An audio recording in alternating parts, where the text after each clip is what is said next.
Bismillahirrahmanirrahim. Alhamdulillahirrabbilalamin. Wassalatu wassalamu ala asyrafil anbiya wal mursalin wa ala alihi wa sahbihi ajma'in. Rabbi syrah li sadri wa yassir li amri wahlul 'uqdatam min lisani yafqahu qawli, amma ba'd. Assalamualaikum warahmatullahi wabarakatuh. Muslimin dan muslimat rahimakumullah, alhamdulillah. Bersyukur kepada Allah kerana pada kali ini kita dapat kembali bertemu untuk kita membincangkan berkenaan dengan hadis-hadis peristiwa akhir zaman ini.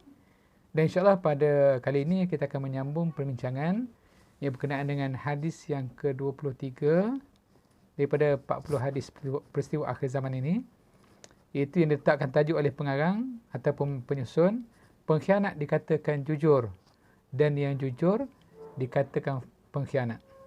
Ini yang berlaku di akhir zaman di antaranya. Lafaz hadisnya, An Abi Hurairah radhiyallahu anhu qala qala Rasulullah sallallahu alaihi wasallam, sayati 'alan nasi sanawatun khadda'atun yusaddaqu fiha al-kadhibu wa yukadzabu fiha as-sadiqu wa yu'tamanu fiha al-kha'inu wa yukhawwanu fiha al-amin wa yantiqu fiha ar-ruwaybidah. Qila wa ma ar-ruwaybidah? Qala ar-rajulu taffah fi amril 'ammah. Akhrajahu Ibnu Majah. Kita lihat kepada maksudnya.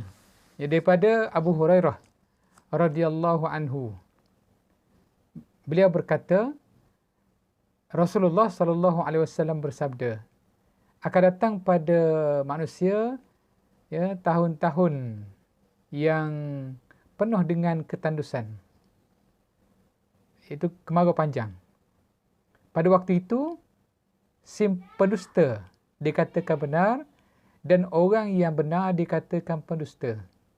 Pengkhianat akan disuruh memegang amanah, diberi jawatan, dan orang yang amanah dikatakan pengkhianat, tidak diberi jawatan. Dan yang berpeluang berbicara hanyalah golongan Ruwaybidah. Sahabat bertanya, apakah Ruwaybidah itu, wahai Rasulullah? Nabi SAW menjawab, orang yang kerdil dan sebenarnya dia hina dan tidak mengerti urusan orang ramai. Tuan muslimin dan muslimat rahimakumullah, peringatan daripada Nabi sallallahu alaihi wasallam tentang tipu daya ataupun peristiwa dan yang berlaku di akhir zaman ini. Zaman yang disebutkan oleh Nabi SAW itu tadinya, yang mana merupakan zaman yang disebut ketandusan dari segi material dan juga tandus dari segi pemikiran. Tahun-tahun kemarau, hidup dalam keadaan susah, kebendaan tidak ada, dan tandus dari segi pemikiran.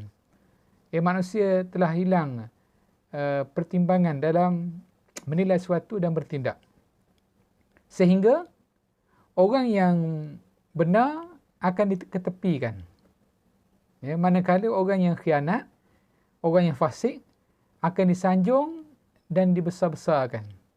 Itu yang akan dipandang, dihormati, dimuliakan oleh manusia. Orang yang benar, orang yang amanah, tidak diberikan peluang untuk berbicara, untuk menjadi pemimpin. Sedangkan orang yang khianat diberi peluang menjadi pemimpin dan diberikan kesempatan seluas-luasnya untuk berbicara apa sahaja. Apa yang mereka mahu katakan. Bahkan apa yang dikatakan oleh mereka mendapat sambutan, mendapat tempat, mendapat perhatian. Padahal mereka ni manusia yang disebut hina, yang bergolomang dengan maksiat, ahli maksiat, orang yang jahil tentang agama, diangkat menjadi pemimpin. Kata-kata mereka didengari, ditaati, diambil perhatian. Manakala orang yang baik, yang sepatutnya menjadi pemimpin, memimpin masyarakat, tidak boleh diangkat sebagai pemimpin. Jadi yang dilantik sebagai pemimpin ni pun mereka sendiri tidak tahu bagaimana untuk menyelesaikan masalah yang dihadapi oleh masyarakat. Ya. Jadi memberikan suatu amanah kepada yang bukan ahlinya. Kalau kita berdasarkan kepada hadis yang lain, iza wussidal amr ila ghairi ahlihi fantazir as-sa'ah. Bila diserahkan suatu amanah ataupun diserahkan suatu jawatan kepada orang yang bukan ahlinya, kepada orang yang tidak layak, fantazir as-sa'ah, maka tunggulah saat kehancuran. Ya, jadi kalau kita lihat bagaimana dunia akhir zaman ini yang penuh dengan penipuan, penuh yang berlaku tipu daya, sehingga orang yang berdusta dipercayai, orang yang benar didustakan. Ya, ditolak kata-kata mereka. Kata-kata mereka tidak didengari. Yang mana amanah diserahkan kepada pengkhianat. Maka sudah tentu amanah itu akan dikhianati. Ya. Jadi kalau kita lihat bagaimana Nabi SAW menjelaskan kepada kita tentang kewujudan golongan Ruwaibidah ni, yang juga merupakan di antara tanda akhir zaman ini. Baik. Dan kalau kita lihat bagaimana bila Nabi SAW menyebut tentang amanah disia-siakan. Ya. Iza duyi'atil amanah fantazir as-sa'ah. Bila amanah disia-siakan, maka tunggulah kiamat. Tunggulah datangnya kiamat. Lalu Nabi SAW bertanya, bagaimana amanah itu boleh disia-siakan? Maka Nabi SAW menjawab, sebenarnya yang saya sebutkan di awal tadi, idza wusidal amr ila ghairi ahli fantazir as-sa'ah. Bila diserahkan suatu urusan kepada yang bukan ahlinya, maka tunggulah kehancuran ataupun tunggulah datangnya kiamat. Jadi kalau kita lihat dibincangkan berkenaan dengan Ruwaibidah ni, kemudian dikaitkan dengan kepimpinan ataupun amanah, maka di sana ada pandangan yang mengatakan bahawa golongan Ruwaibidah ini adalah golongan yang akhir zamannya dilantik sebagai pemimpin, kerana ia berkait dengan fi amril ammah, urusan umum yang besar yang berkait dengan orang Islam. Yang disebut setengahnya, kebiasaannya orang yang terbabit dengan urusan semikian adalah di kalangan orang-orang politik. Orang politik, orang yang mengurus hal ehwal orang ramai. Maka sebab itulah, bagi kita umat Islam, kita kena memahami tentang politik Islam dengan sebenarnya, supaya kita melantik pemimpin di kalangan orang-orang yang layak, orang-orang yang baik, orang-orang yang amanah. Kena melantik orang yang menguruskan urusan ini di setiap peringkat adalah orang yang layak, orang yang benar-benar amanah, dalam menjaga kemaslahatan umum, menjaga maslahah ammah, umat Islam.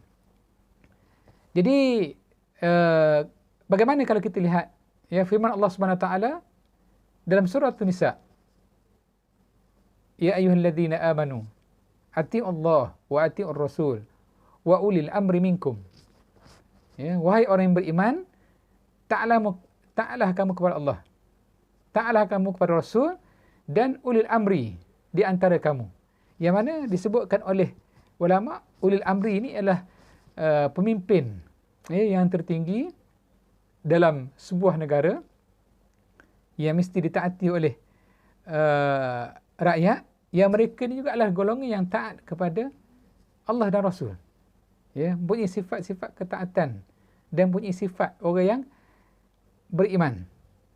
Jadi dalam memilih pemimpin, maka tidak boleh didasarkan atas sentimen, berdasarkan kepada emosi, khabar angin.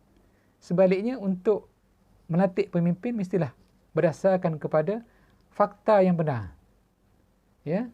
Maka sebab itulah dalam memilih pemimpin, meletakkan kepimpinan ini, maka mestilah dipilih daripada orang yang beramanah, individu ataupun orang yang berakhlak, orang yang ada tata susila. Selain mereka ini memiliki visi dan matlamat yang jelas serta utuh prinsip perjuangannya, supaya ia akan memimpin masyarakat mendapat redha daripada Allah Ta'ala, hidup masyarakat bahagia, selamat, dunia dan akhirat. Dan itulah pun yang kita minta, supaya kita ini, bahkan pemimpin kita membawa kita kepada kebaikan. Bagaimana apa yang kita doakan, Rabbana hablana min azwajina wa dhurriyyatina qurrata a'yun waj'alna lil muttaqina imama. Wahai Tuhan kami, kurniakanlah kepada kami ini pasangan dan juga zuriat yang menjadi penyejuk mata bagi kami, dan jadikanlah kami ini contoh tauladan, ikutan kepada orang-orang yang beriman. Maka sudah tentu untuk mewujudkan keadaan tersebut, untuk kita ini menjadi pemimpin kepada orang yang bertakwa, yang beriman, maka pemimpin-pemimpin nanti juga adalah terdiri daripada golongan orang yang